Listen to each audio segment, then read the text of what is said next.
Oke, kita lanjutin. Nah, si shaping ini tadi kan contohnya ada Gojek dan Grab kan. Nah, mereka tuh ngasih diskon banyak banget, ngasih kupon banyak banget.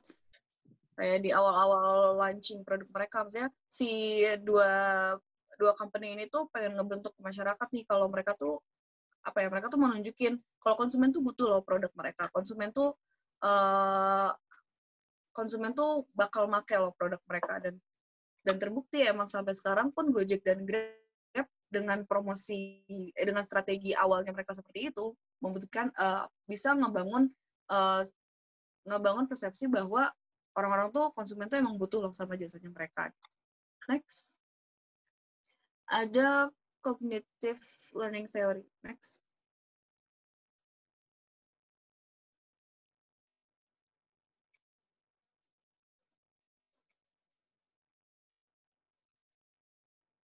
Oke. Oke, nah si cognitive learning theory ini tuh bilang bahwa konsumen itu tuh terlalu kompleks. Konsumen itu tuh apa ya, nggak bisa cuma ditekankan pada faktor stimulus eksternal.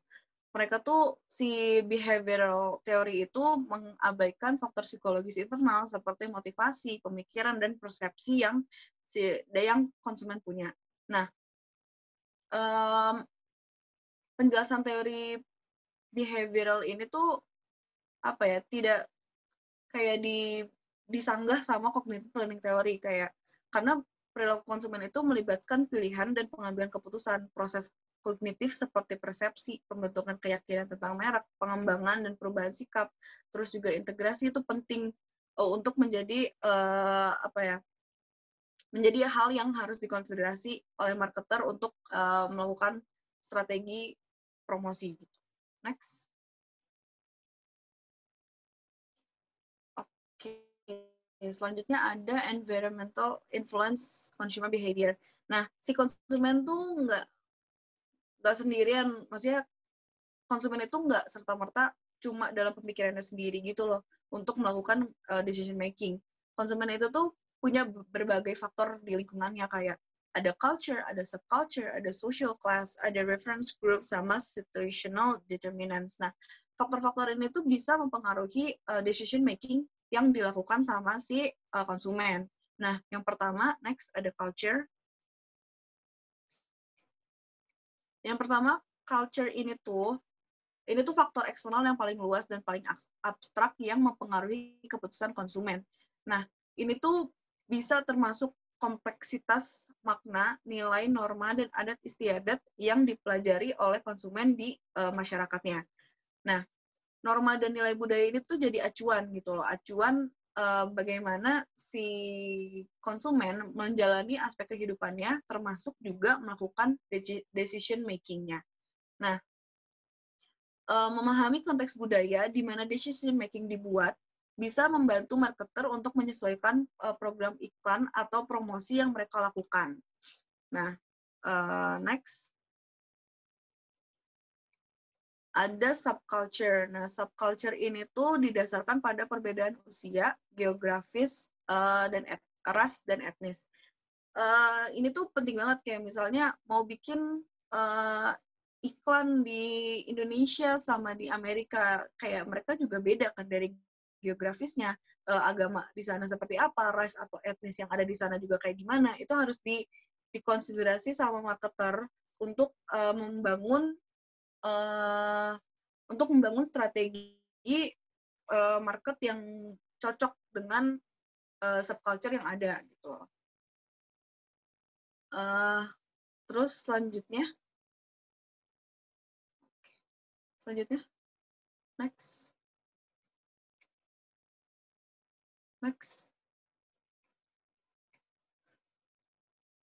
Nah, di dalam subculture ini tuh juga bisa, kan tadi ada culture, subculture, terus ada social class kan. Nah, si social class ini tuh apa ya? Ini tuh kayak si konsumen itu dikelompokkan ke dalam satu kategori, bisa tentang gaya hidup, nilai, norma, minat, atau perilaku yang sama yang bisa dikelompokkan gitu loh. Jadi si marketer itu bisa nentuin, oh ini tuh social class-nya sebelah sini loh. Oh ini tuh, jadi kayak mereka bisa menentukan nanti promotional strategi apa yang cocok untuk menggapai market tersebut. Kelas sosial, kalau misalnya contohnya di Amerika tuh mereka mengelompokkan, let's say berdasarkan status pekerjaan, tingkat pendidikan, terus pendapatan, atau juga bisa dibikin dengan misalnya membagi menjadi upper class, middle class, dan lower class. Intinya si social class ini tuh kelas-kelas sosial, kelas-kelas yang ada di lingkungan yang bisa dikelompokkan menjadi satu sehingga marketer itu bisa menentukan promotional strategi yang cocok bagi market tersebut. Gitu. Kelompok kelas sosial juga memberikan dasar alami untuk segmentasi pasar. Jadi kayak mereka membuat sekat-sekat yang secara natural itu bisa membantu marketer untuk memilih strategi yang tepat. Next. Reference group. Reference group ini adalah salah satu faktor utama yang mempengaruhi pembelajaran dan sosialisasi. Dan situasi grup merupakan mempengaruhi pembelajaran dan sosialisasi. Jadi kayak, kan manusia ini makhluk sosial kan, jadi mereka tuh nggak serta-merta cuma keputusan dari dalam dirinya, tapi ada referensi dari lingkungannya, referensi dari teman-temannya misalnya, untuk, let's say, melakukan decision making. Nah, ada group situation. Group situation ini tuh menentukan banyak keputusan pembelian. Kayak misalnya kita datang ke invitation seseorang misalnya, ada dress code-nya. Nah, ini tuh group situation, kayak situasi di mana mengharuskan kita melakukan suatu hal, melakukan suatu behavior, suatu keputusan di mana kita harus, kita dress code-nya harus sama loh. Jadi kayak ada suatu situasi yang mendorong kita untuk melakukan decision gitu kan. Terus, oke. Nah, ini contoh. Oke, nggak apa, stay di situ.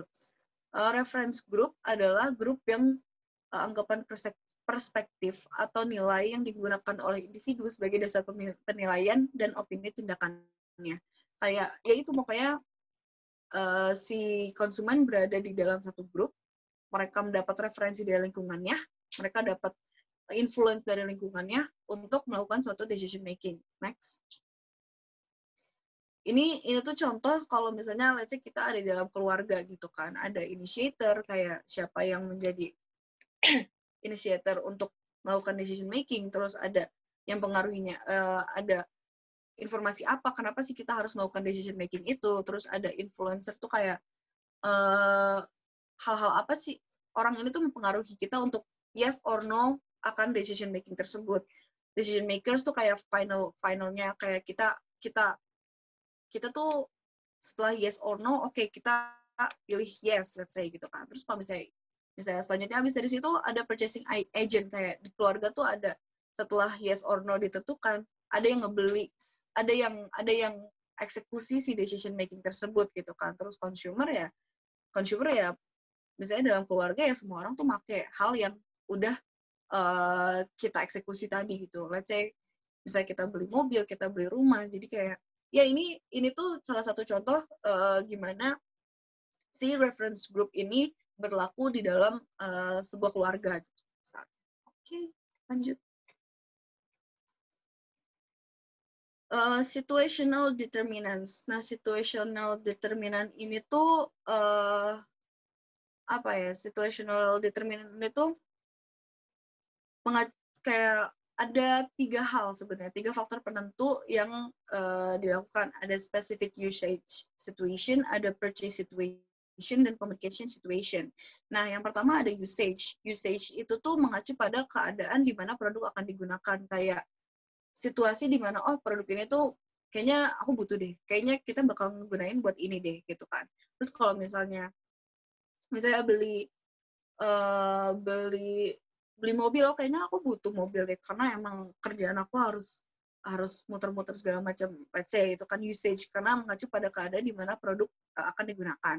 Terus purchase situation ini melibatkan lingkungan yang beroperasi pada saat pembelian, kayak misalnya batasan waktu, ada lingkungan di tokonya, atau faktor lainnya yang mungkin berdampak, kayak misalnya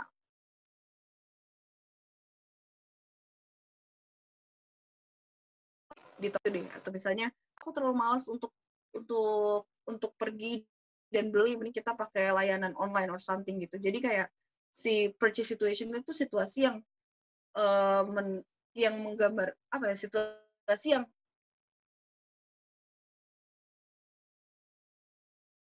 oke, lanjut. Communication situation adalah kondisi di mana exposure iklan itu terjadi. Kayak apa sih efeknya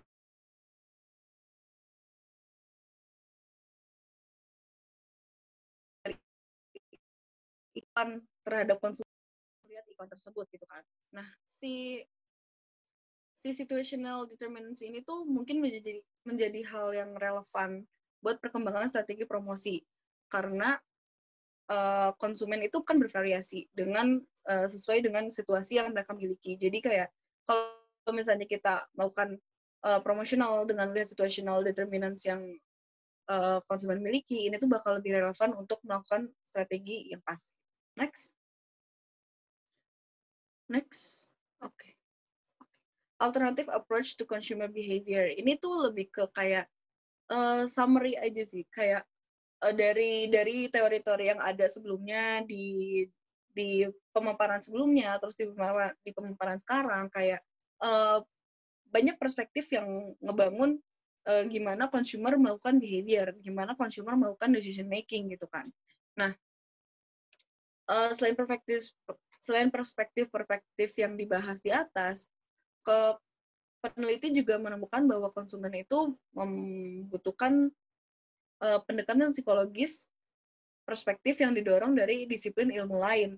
Kayak ini tuh bisa memperluas ranah metodologi yang digunakan untuk mempelajari konsumen, sehingga marketer itu bisa menemukan formulasi strategi yang tepat. Oke, next. Selesai. Selanjutnya yaitu chapter 5. Nah, di chapter 5 ini kita membahas tentang the communication process.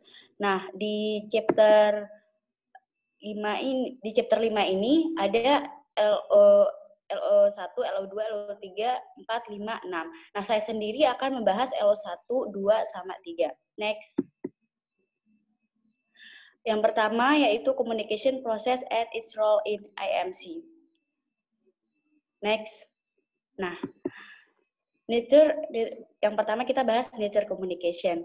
Nah, komunikasi itu didefinisikan sebagai penyampaian informasi, pertukaran ide, atau proses membangun kesamaan atau kesatuan berpikir antara pengirim dan penerima.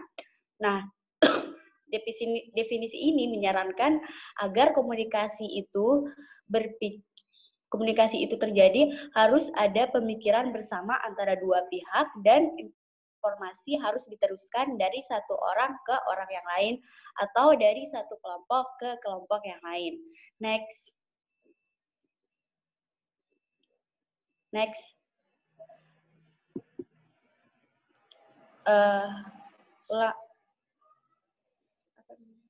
Nah, nature communication.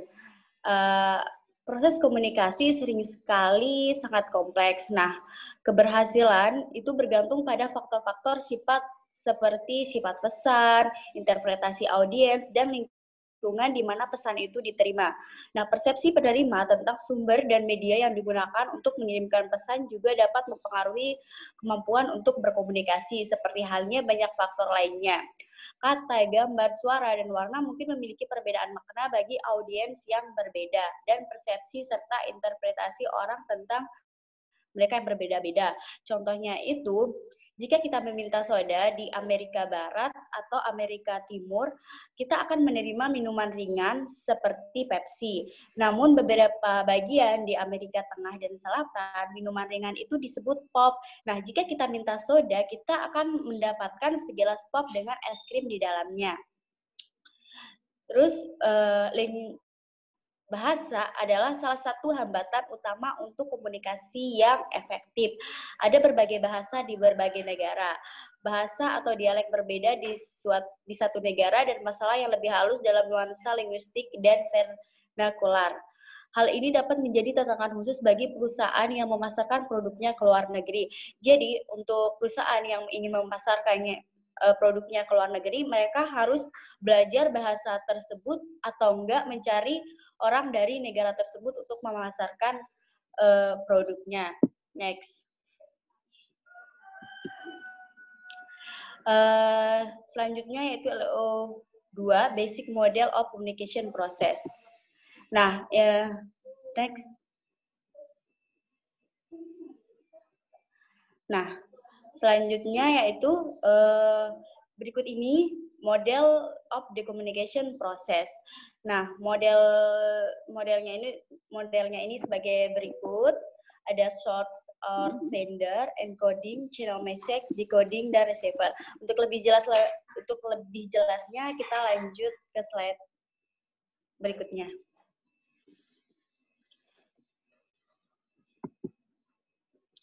Selanjutnya, yang pertama yaitu source and encoding. Nah, pengirim atau sumber komunikasi adalah orang atau organisasi yang memiliki informasi untuk dibagikan dengan orang atau sekelompok orang lain. Nah, sumbernya mungkin seorang individu. Untuk beberapa perusahaan, kadang mereka itu menyewa seperti selebriti untuk memainkan peran yang sangat penting dalam menarik perhatian untuk memasarkan produk mereka. Misalnya mereka iklan di TV. Nah, mereka di situ sebagai juru bicara untuk memasarkan produk mereka. Next. Selanjutnya itu encoding. Nah, proses komunikasi dimulai ketika sumber pemilih kata, simbol, gambar, dan sejenisnya untuk mempresentasikan pesan yang akan disampaikan kepada penerima. Nah, proses ini kita kenal sebagai pengkodean, melibatkan penempatan pemikiran, ide, atau informasi ke dalam bentuk simbolik. Nah, tujuan pengirim adalah untuk mengkode pesan sedemikian rupa sehingga dapat dipahami oleh penerima. Ini berarti menggunakan kata-kata, tanda, atau simbol yang familiar bagi audiens target. Nah, banyak perusahaan juga memiliki simbol yang sangat mudah dikenali seperti lengkungan emas pada McDonald's, sus Nike, di Nike itu kan ada centang itu. Nah, itu merek-merek yang diketahui konsumen di seluruh dunia. Selanjutnya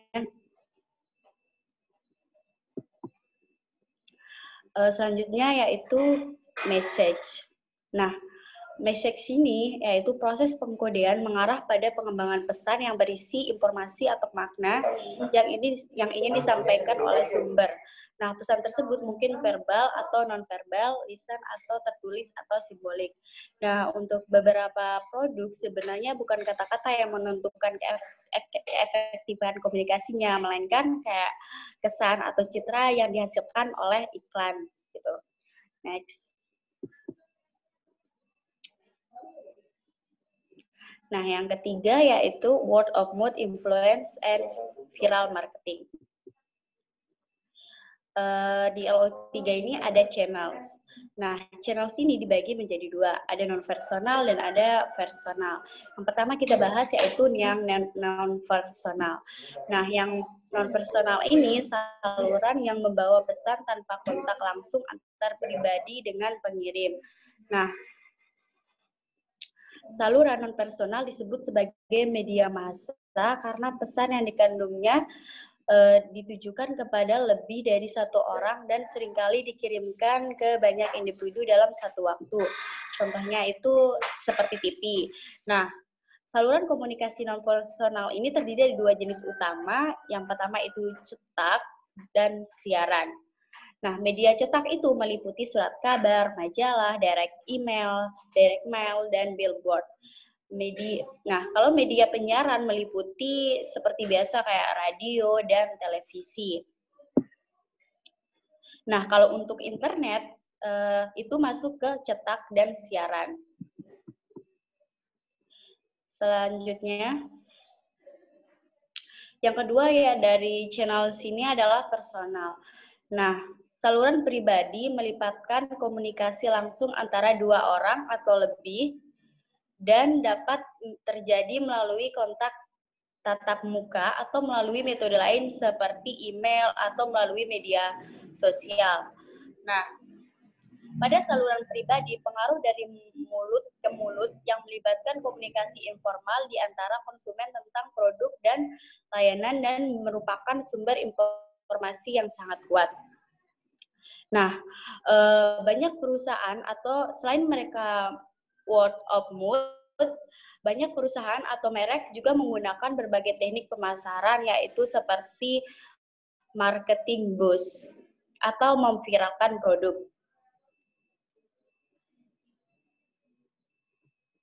Nah, tenaga penjualan berfungsi sebagai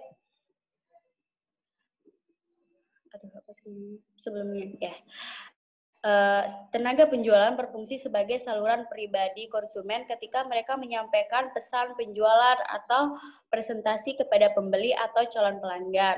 Nah, keuntungan utama dari saluran komunikasi pribadi ini adalah bahwa pesan atau presentasi dapat disesuaikan dengan individu atau audiens dan pengirim menerima feedback langsung dari mereka. Next. Nah, di channel tadi kan di channel itu ada non personal sama personal.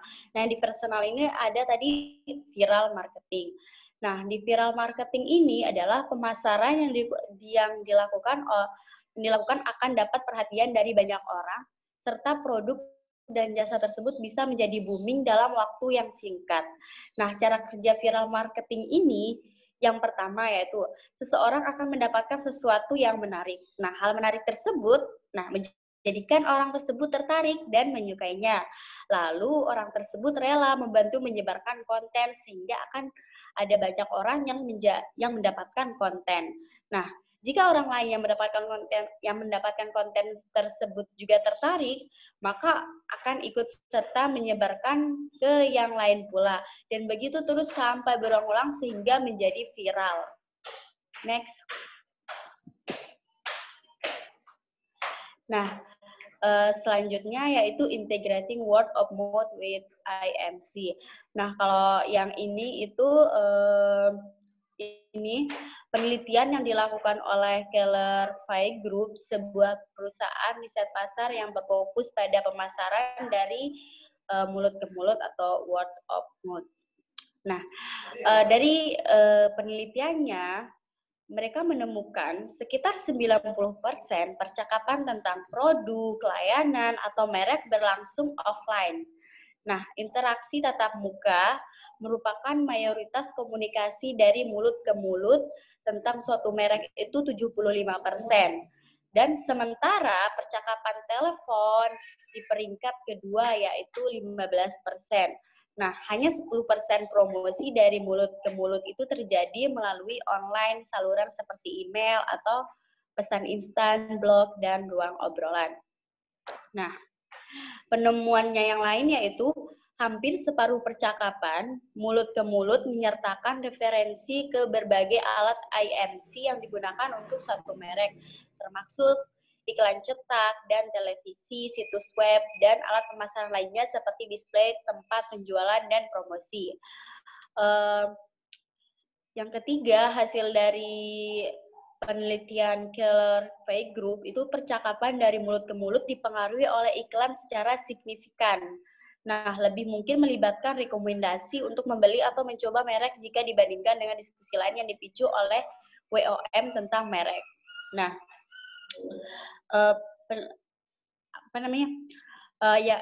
penelitian yang dilakukan oleh Keller Fay Group ini yang terakhir adalah yang dihasilkan yaitu iklan di WOM bahkan lebih kuat sebagai seperempat dari semuanya percakapan konsumen tentang merek melibatkan diskusi tentang periklanan.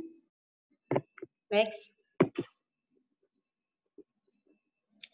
Proses komunikasi selanjutnya yaitu receiver atau decoding.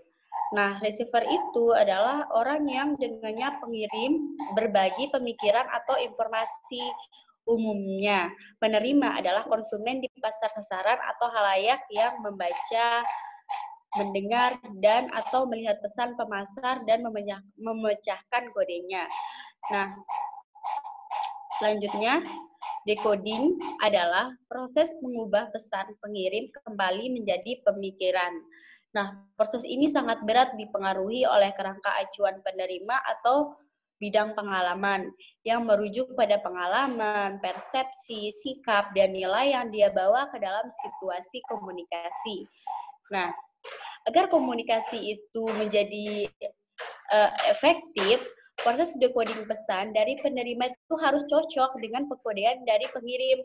Sederhananya ini berarti penerima memahami dan menafsirkan dengan benar apa yang coba dikomunikasikan oleh sumber. Next. Proses komunikasi selanjutnya yaitu ada noise.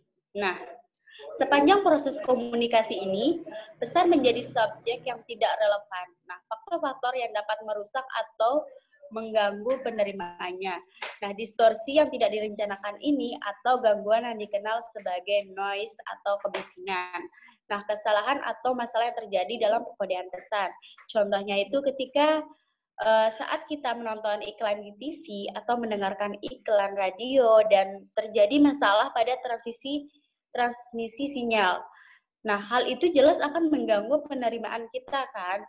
Nah, itu akan mengurangi dampak dari komersial. Proses komunikasi selanjutnya yaitu response and feedback. Nah, kumpulan reaksi penerima setelah melihat, mendengar, atau membaca pesan disebut respons. Nah, respon penerima ini terdiri dari tindakan yang tidak dapat diamati seperti menyimpan informasi dalam memori untuk tindakan langsung seperti mengklik iklan online untuk membuka laman situs web, pemasar, atau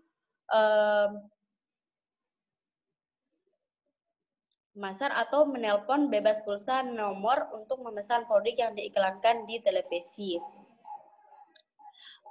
Pemasar sangat tertarik dalam feedback, bagian dari tanggapan penerima yang dikomunikasikan kembali ke pengirim. Nah, feedback ini yang dapat mengambil berbagai bentuk menutup loop dalam aliran komunikasi dan memungkinkan pengirim memantau bagaimana sih pesan yang dimaksud yang disampaikan, diterjemahkan, dan diterima. Misalnya dalam situasi penjualan pribadi. Nah, pelanggan dapat mengajukan pertanyaan, komentar, atau keberatan, atau menunjukkan reaksi mereka melalui tanggapan yang nonverbal seperti gerak tubuh atau gerakan.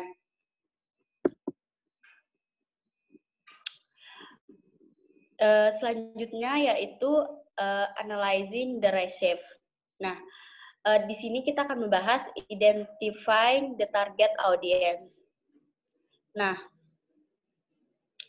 audiens dapat terdiri dari individu, kelompok, pasar, khusus, segmen pasar, atau khalayak umum atau massa. Nah, pemasar mendekati masing-masing audiens secara berbeda. Pasar sasaran dapat terdiri dari individu-individu yang memiliki kebutuhan khusus dan untuk siapa komunikasi harus disesuaikan secara khusus. Nah, hal ini seringkali membutuhkan komunikasi antar pribadi dan umumnya dicapai melalui penjualan pribadi. Nah, untuk berkomunikasi secara efektif dengan pelanggan, pemasar harus memahami siapa target kita nih, audiensnya. Nah, jika ada yang diketahuinya atau rasakan tentang perusahaan produk atau layanan dan bagaimana berkomunikasi dengan audiens untuk mempengaruhi keputusan membuat proses, pemasar juga harus tahu bagaimana pasar cenderung menanggapi berbagai sumber komunikasi atau jenis pesan yang berbeda. Next. Nama saya Nurjana. Selanjutnya saya akan menjelaskan mengenai receiver, response, and implication. Next. Next. Nah, untuk memahami bagaimana respons si receiver atau calon customer itu, kita bisa menggunakan yang namanya traditional response hierarchy models. Nah, respon ini sebenarnya intinya itu adalah menggambarkan bagaimana tahapan yang dilakukan oleh customer Jadi dari yang sebelumnya mereka masih ragu-ragu atau masih mikir-mikir untuk beli produk kita, pada akhirnya mereka memutuskan untuk membeli produk yang kita tawarkan. Nah, ada 4 metode model yang paling terkenal dari model tradisional ini. Next. Nah, yang pertama ada AIDA model, yang kedua ada hierarchy of effect model, yang selanjutnya ada innovative adoption model, dan yang terakhir ada information processing model, di mana keempat model ini tuh mereka melalui 3 tahapan. 3 tahapan, yang pertama ada kognitif, ada afektif atau perasaan, dan yang ketiga ada behavior stage atau tahapan perilaku. Next. Nah, untuk AIDA ini, dia adalah model yang dikembangkan untuk proses personal selling, di mana yang pertama, bagaimana kita caranya menarik perhatian calon customer dengan iklan yang kita, dengan produk yang kita tawarkan. Misalkan nih, contohnya ada, kita punya toko souvenir. Untuk menarik perhatian customer itu, kita bisa kayak majang souvenirnya di luar toko untuk menarik perhatian si customer. Terus juga ke tahap selanjutnya yaitu gimana caranya kita untuk menarik minat customer-nya dengan misalkan kita memberitahu apa keunggulan produk kita, apa manfaat produk kita, dan ketika pembelinya udah terlihat tertarik dengan produk kita, selanjutnya kita bagaimana membuat customer tersebut berkeinginan untuk membeli produk kita dengan cara mungkin kita kasih potongan harga dan lain sebagainya. Dan tahapan terakhir yaitu bagaimana kita akhirnya membuat pembeli itu, calon customer kita membeli produk yang kita tawarkan. Next. Nah, selanjutnya ada hierarchy of effect model. Nah, model ini tuh dikembangkan oleh Robert Lafitte and Gary Steiner. Jadi ini tuh untuk mengukur bagaimana efektivitas sebuah iklan yang dipasang oleh sebuah perusahaan.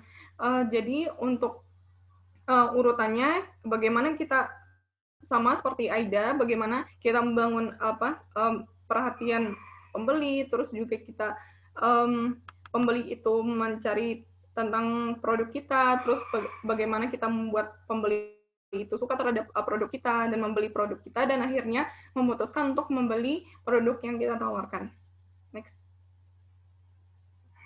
Selanjutnya ada innovation adoption model. Nah, model adopsi inovasi ini dia menunjukkan tahapan yang dilakukan konsumen dalam proses mengadopsi produk baru. Jadi tahapannya itu yang pertama awareness, adalah bagaimana kita membentuk kesadaran calon customer kita terhadap produk yang baru kita launching. Terus yang kedua ada interest, bagaimana kita meningkatkan atau membuat calon customer kita itu tertarik akan produk baru kita. Dan selanjutnya mengevaluasi apakah si calon customer ini pada akhirnya tertarik terhadap produk kita atau tidak. Kalau mereka tertarik, mereka akan lanjut ke trial atau mencoba sampel dari produk kita, dan akhirnya mereka membeli adoption atau membeli secara keseluruhan produk yang kita tawarkan.